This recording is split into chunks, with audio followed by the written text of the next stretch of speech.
بسم الله الرحمن الرحيم.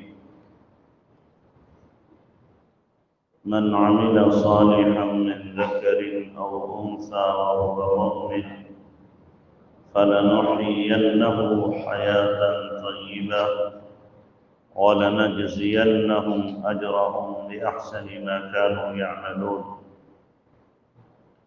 وقال النبي صلى الله عليه وسلم: المرأة إذا صلت خمسها وصامت شهرها وأدت زكاة مالها وأطاعت بعلها وحصنت فرجها فبأي أبواب الجنة دخلت شاءت، أو كما قال النبي صلى الله عليه وسلم: سبحان ربك رب العزة عما يصفون وسلام على المرسلين والحمد لله رب العالمين. اللهم صل على سيدنا محمد وعلى آل سيدنا محمد وبارك وسلم. اللهم صل على سيدنا محمد وعلى آل سيدنا محمد وبارك وسلم. اللهم صل على سيدنا محمد وعلى آل سيدنا محمد وبارك وسلم. آپ حضرات بھی ایک مرتبہ درود شریف پڑھ لیں۔ میرے محترم بھائیو، بزرگوں اور پس پردہ خواتین، اللہ تبارک و تعالی نے مردوں پر کچھ اور ذمہ داریاں رکھی ہیں، عورتوں پر کچھ اور ذمہ داریاں رکھی ہیں۔ عورتوں کے ذمہ ہے گھر کو بنانا سنوارنا، دینی اعتبار سے اسے سجانا، دینی ماحول قائم کرنا۔ اللہ نے اولاد کی نعمت دی ہے تو اولاد کی دینی ذہن سازی کرنا، دینی تربیت کرنا، اور اس اولاد کو معاشرے کا ایک اچھا فرد بنانا، یہ اللہ تبارک و تعالیٰ کی طرف سے خواتین پر ذمہ داری ہے۔ مرد بنتا ہے، فرد بنتا ہے، عورت بنتی ہے، خاندان بنتا ہے۔ ایک عورت اگر بگڑتی ہے تو سارا خاندان بدنام ہوتا ہے، اور ایک عورت اگر بنتی ہے تو سارے خاندان کی نیک نامی کا ذریعہ بنتی ہے۔ تو خواتین کا ماحول پر بہت ہی اچھا اثر پڑتا ہے یا پھر بہت ہی برا اثر پڑتا ہے۔ تو اس لیے خواتین کی بہت بڑی ذمہ داری ہے۔ صرف یہ نہیں ہے کہ اولاد اللہ نے دے دی تو بس اس اولاد کو کھلا دیا، پلا دیا، اچھا پہنا دیا، بلکہ بہت ساری ذمہ داریاں ہیں، اور اگر ان ذمہ داریوں کو پورا نہ کیا جائے تو اللہ کی طرف سے پھر گرفت بھی ہے۔ اولاد نعمت ہے، اس نعمت کی ناقدری کی جائے گی تو ناشکری ہے، اور ناشکری پر اللہ کا عذاب ہے۔ لَإِن شَكَرْتُمْ لَأَزِيدَنَّكُمْ وَلَئِن كَفَرْتُمْ إِنَّ عَذَابِي لَشَدِيدٌ۔ تو اس لیے ذمہ داری میں داخل ہے خواتین کی۔ اور آج کل کا جو ماحول چل رہا ہے کہ ہماری بچیاں خاص طور سے ارتداد کا شکار ہو رہی ہیں، اس کی بنیادی وجہ یہی ہے گھر کا ماحول انہیں دینی ملا نہیں، اسکول میں دینی ماحول ہے نہیں، جہاں وہ جاتی ہیں ٹیچنگ کے لیے وہاں بھی دینی ماحول نہیں، جن سے ان کا تعلق ہے ان کے اندر بھی دین نہیں، باہر کی فضا میں بھی دین نہیں، تو دین ان کے اندر آئے کہاں سے؟ چاروں طرف بے دینی کی آگ لگی ہوئی ہے، اور گھر کے اندر بھی بے دینی ہے، چاروں طرف بے حیائی اپنی طرف بلا رہی ہے۔ تو جو کچی عمر کی بچیاں ہیں، دنیا کی رونق اور بہار کو جب دیکھتی ہیں تو ان کا دل اسی کی طرف پسند جاتا ہے۔ ان کے سامنے جب کوئی پیشکش کی جاتی ہے اس کو فوراً وہ قبول کر لیتی ہے، اور اس کی شروعات جو ہوتی ہے وہ اسکول سے ہوتی ہے، اور زیادہ تر بچیاں جو بہکتی ہیں وہ ٹیوشن سینٹر سے بہکتی ہیں، وہاں پر خباثت زیادہ ہوتی ہے، اس لیے کہ ایک ساتھ بچیوں کو پڑھایا جا رہا ہے، لڑکا بھی بیٹھا لڑکی بھی بیٹھی ہے، ایک ساتھ انہیں پڑھایا جا رہا ہے۔ یہ کیسے ممکن ہے کہ جوان لڑکا اور جوان لڑکی ایک بینچ پہ دونوں بیٹھے ہوئے ہیں، پاس میں بیٹھے ہوئے ہیں، اور دل کے اندر خطرات پیدا نہ ہوں؟ یہ کیسے ممکن ہے؟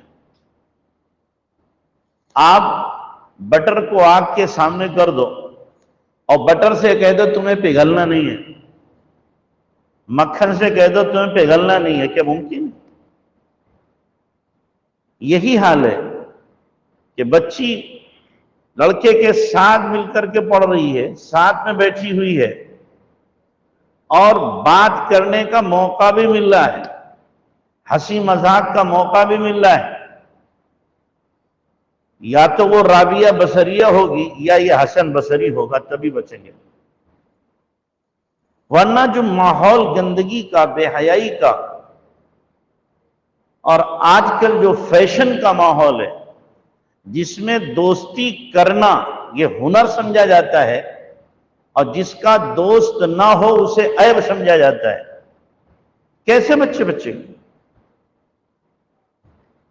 تقریباً 8-9 سال پہلے کی بات ہے، ہماری مسجد کے پڑوس میں ایک صاحب رہتے ہیں، ان کی نواسی پڑھنے جاتی ہے، نواسی کی عمر 11-12 سال کی، تو وہ اپنی سہیلی لڑکیوں سے کہہ رہی ہے رو کر کے کہ میرا کوئی بوائے فرینڈ نہیں ہے۔ 11-12 سال کی بچی کہہ رہی ہے میرا کوئی بوائے فرینڈ نہیں ہے، مجھے بھی بوائے فرینڈ چاہیے۔ یعنی دوست نہ ہونا عیب ہے، اور دوست ہونا یہ ہنر اور فن ہے۔ کیسے بچی بچے گی؟ اس کے بچنے کی شکل یہی ہے کہ ہم اپنی بچی کو گھر کے اندر دینی ماحول، گھر کے اندر اسلامی ماحول ہونا چاہیے۔ اللہ تبارک و تعالیٰ نے بچیوں کے اندر حیا رکھی ہے، حیا کا بہت دبیز پردہ اللہ نے رکھا ہے، جب تک یہ پردہ بچیوں میں باقی رہتا ہے تو بچی کی آنکھ نہیں اٹھتی ہے، اور اللہ نہ کرے یہ حیا کا پردہ جب تار تار ہو جاتا ہے تو پھر اب بچی کو کسی بھی ماحول کو قبول کرنے سے کوئی چیز روک نہیں سکتی، کوئی بھی ماحول وہ قبول کر لیں گے۔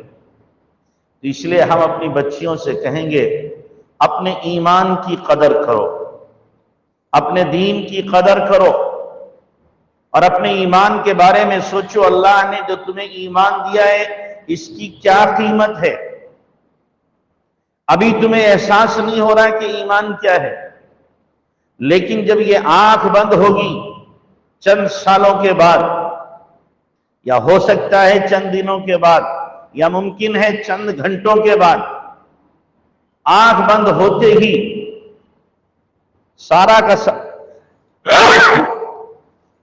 الحمدللہ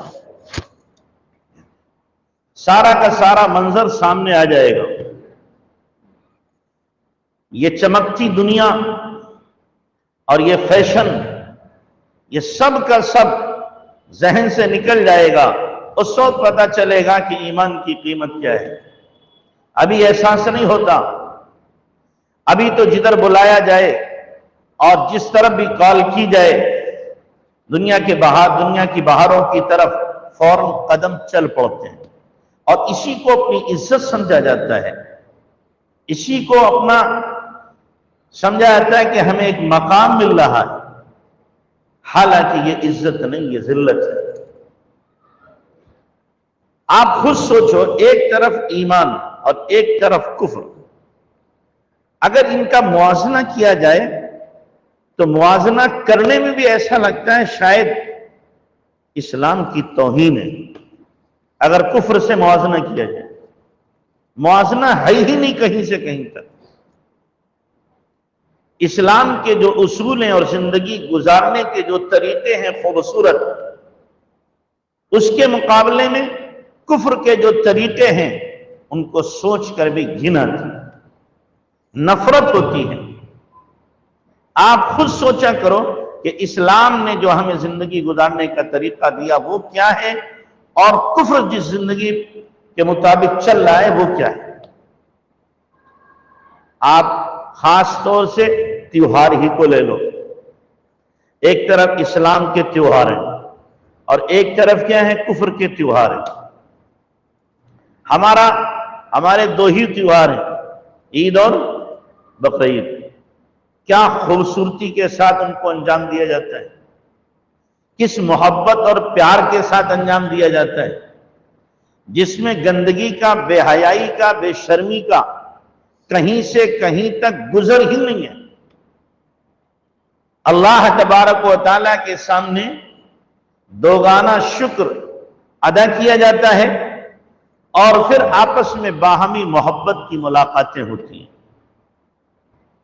لیکن ادھر آئے اگر کفر کی طرف تو پتہ چلے گا ہولی کا تیوہار آیا تو لگتا ہی نہیں ہولی کے دن یہ انسان ہے یا کوئی دوسری مخلوق ہے. کیا حشر ہوتا ہے، خود اپنی عقل کو کھو دیتے ہیں. اتنی شراب پی جاتی ہے، مرد بھی پیئیں، عورتیں بھی پیئیں، بچے بھی پیئیں، بوڑھے بھی پیئیں، کہ معلوم ہوا فلاں نالی میں پڑا ہوا ہے، فلاں گٹر میں پڑا ہوا ہے، فلاں چوراہے پہ پڑا ہوا ہے، فلاں مکان کے پاس میں پڑا ہوا ہے. اور پھر اس نشے کی حالت میں جو بے حیائیاں کرتے ہیں، اب انہیں یہ بھی پتہ نہیں رہتا کہ یہ اپنا ہے یا پرایا ہے. اپنے گھر کے اندر بے حیاں ہو جاتی ہیں. جتنی بے حیائی، جتنی بے غیرتی اور جتنی زناکاری ہولی کی دن ہوتی ہے، سال کے 12 مہینوں میں سے کبھی نہیں ہوتی. اس کو کیا ماننا ہے، تیوہار ہے یا بے حیائی کا پروگرام ہے؟ یہ تیوہار ہے یا انسانیت کے ساتھ تمسخر اور مذاق؟ یہ تو ایک شریف انسان بھی کام نہیں کرے گا جو ان کے تیوہار میں کیا جاتا ہے. ایک شریف انسان نہیں، گوبر سے کھیلتے ہیں، کیچڑ سے کھیلتے ہیں. تو ایک طرف اسلام کا تیوہار اور ایک طرف کیا ہے، کفر کا تیوہار.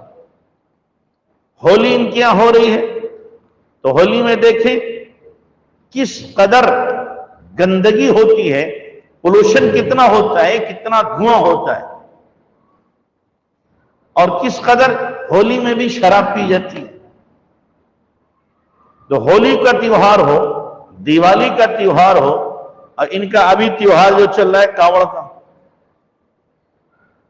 لگتا ہی نہیں کوئی شریف انسان ان میں جاتا ہوگا.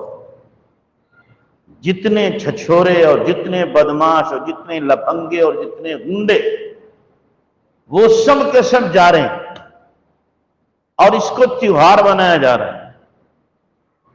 اور جو ڈی جے بجائے جا رہے ہیں کسی آدمی کا گزرنا بھی مشکل ہے.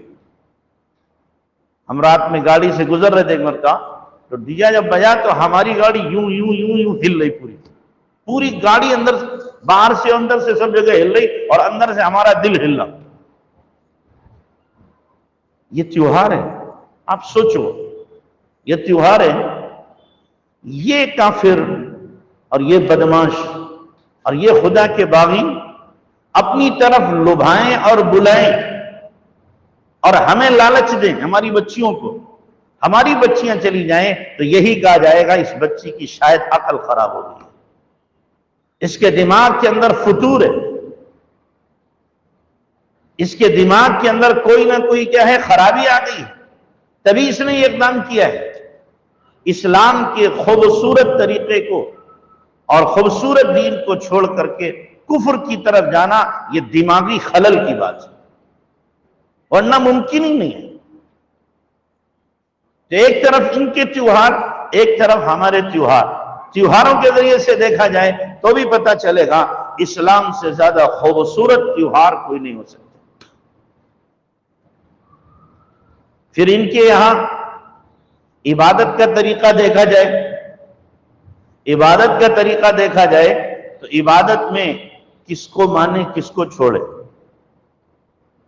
مولانا عبد الماجد دریابادی رحمۃ اللہ علیہ نے تفسیر ماجدی میں لکھا ہے اپنے دور میں کہ تقریباً 3.5 کروڑ معبود ہیں ان کے، 3.5 کروڑ. جب شروع میں ٹرین چلی اور اس کا انجن اتنے ڈبوں کو کھینچ رہا تو اس زمانے کی خواتین نے اس کو کا انجن دیوتا، یہ بھی کیا ہو گیا، معبود ہو گیا، اس کو پوجنا شروع کر دیا. آپ ذرا عقل سے سوچو، جن کے یہاں گندگی کو پوجا جاتا ہو، گوبر دھن، گوبر کی پوجا ہوتی ہو، گندگی کو پوجا جاتا ہو، جانوروں کو پوجا جاتا ہو، جتنے بھی جانور ہیں، یہاں تک کہ خنزیر بھی ہے، بندر بھی ہے، چوہا بھی ہے، سانپ بھی ہے، ان سب کو پوجا جا رہا ہے، ان سب کی عبادت کی جا رہی ہے. جس کے اندر شکتی ہے اس کو پوجنا شروع کر دیا. درختوں کو پوجا جا رہا ہے، پتھروں کو پوجا جا رہا ہے، جانوروں کو پوجا جا رہا ہے، پھر انسانوں کو پوجا جا رہا ہے. تو عبادت کی لائن سے دیکھا جائے کس کس کو راضی کرے، کس کس کو ناراض کرے، کس کو چھوڑے کس کو اپنائے، کہاں کہاں اس پیشانی کو جا کر کے ٹیکے. ایک طرف اسلام نے کہا یہ سر اس قابل نہیں ہے کہ ہر کس و ناقص کے سامنے جھکایا جائے، یہ پیشانی عظیم اللہ تعالیٰ کی نعمت ہے، یہ پیشانی صرف اور صرف اللہ کے سامنے جھک سکتی ہے، باقی کسی اور کے سامنے.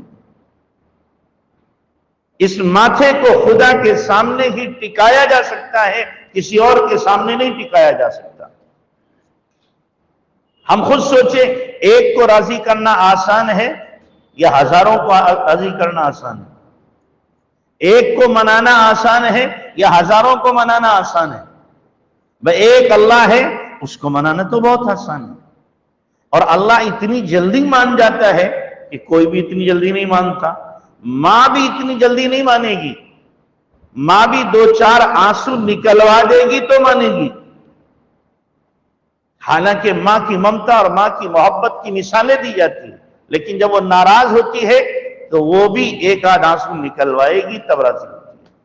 لیکن اللہ دل سے بندہ ایک مرتبہ کہہ دے اللہ معاف کر دے، اب نہیں کروں گا، ایک قطرہ نہیں، قطرے کا 100واں حصہ بھی نہ نکلے آنکھ سے آنسو کا، تو بھی اللہ قبول کرتا ہے اور راضی ہو جاتا ہے.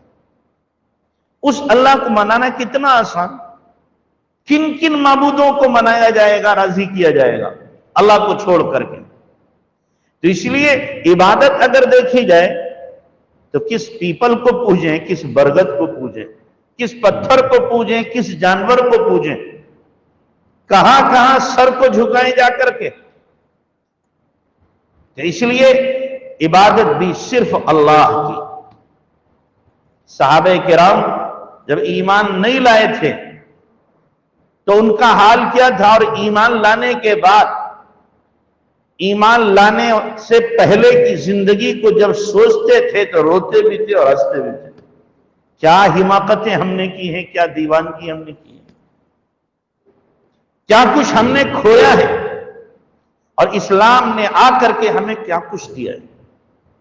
تو اس لیے محترم خواتین اور بچیوں، غور کرو جو اللہ نے ایمان دیا، جو اللہ نے اسلام دیا ہے، اس کی کتنی عظمت ہے۔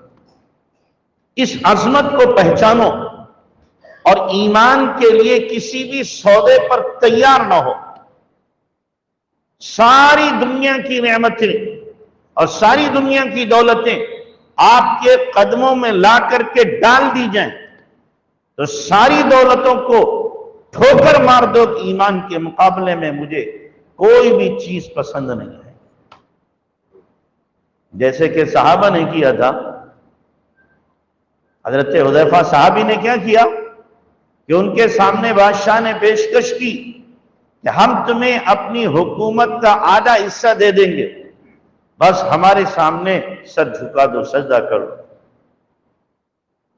حضرت حذیفہ نے فوراً اپنے دماغ میں حساب لگایا، یہ اپنی آدھی حکومت دینے کو کہہ رہا ہے، ایک تو اس کی حکومت کتنے حصے پہ، وہ بھی آدھی دے رہا ہے، اور میرے پاس جو ایمان ہے، میرے اللہ نے کہا ہے، میرے نبی نے فرمایا ہے کہ ایمان بچا کر جو سب سے ادنا حصہ ایمان کا ہے وہ لے کر جائے گا تو ساری دنیا سے 10 گنا بڑی جنت ملے گی۔ ادنا جنتی کو کتنی ملے گی؟ ساری دنیا سے 10 گنا بڑی جنت ملے گی۔ تو یہ بدبخت مجھے کیا دے رہا ہے؟ کچھ بھی نہیں۔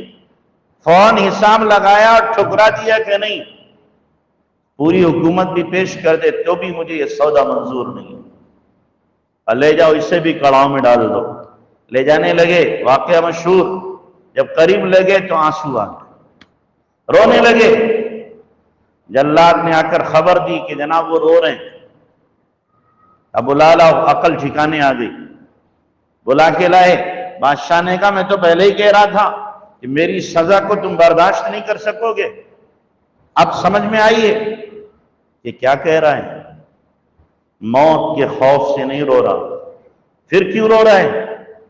کہا میں اپنی بے بسی پہ رو رہا ہوں، بے کسی پہ رو رہا ہوں کہ آج اللہ کے نام پر جان دینے کا موقع آیا، لیکن میں اتنا بے بس ہوں کہ میرے پاس ایک ہی جان ہے۔ اے کاش میرے پاس اتنی جانیں ہوتی جتنی کہ میرے جسم میں بال اور روئے ہیں، اور میں ایک ایک کر کے سب اللہ کے نام پر قربان کر دیتا اور میرا اللہ مجھ سے خوش ہو جاتا۔ اس بے بسی پہ رو رہا ہوں۔ ایمان کی کتنی عظمت ان کے دلوں کے اندر بیٹھی ہوئی تھی۔ تو اس لیے محترم خواتین، اپنے دلوں کے اندر ایمان کی عظمت کو بٹھاؤ اور ایمان کے مقابلے میں کوئی سودا کرنے پر تیار نہ ہو۔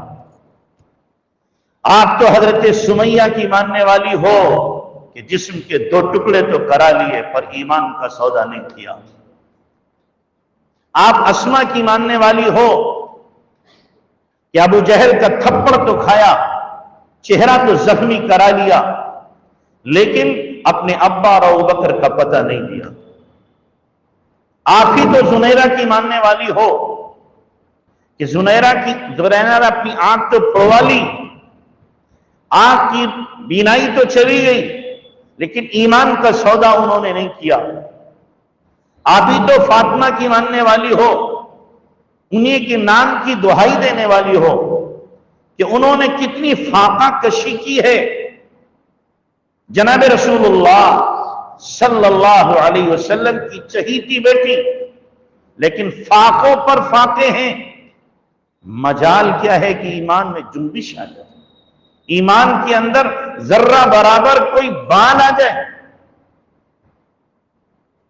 آپ ہی تو ہو ان خواتین کی ماننے والی کہ جنہوں نے مہمان کو کھلانے کے لیے چراغ بجھایا اور مہمان کو کھلایا۔ کیسا ان کا ایمان ہوگا؟ اپنی اس تاریخ کو دہراؤ، اپنی اس تاریخ کو پڑھو۔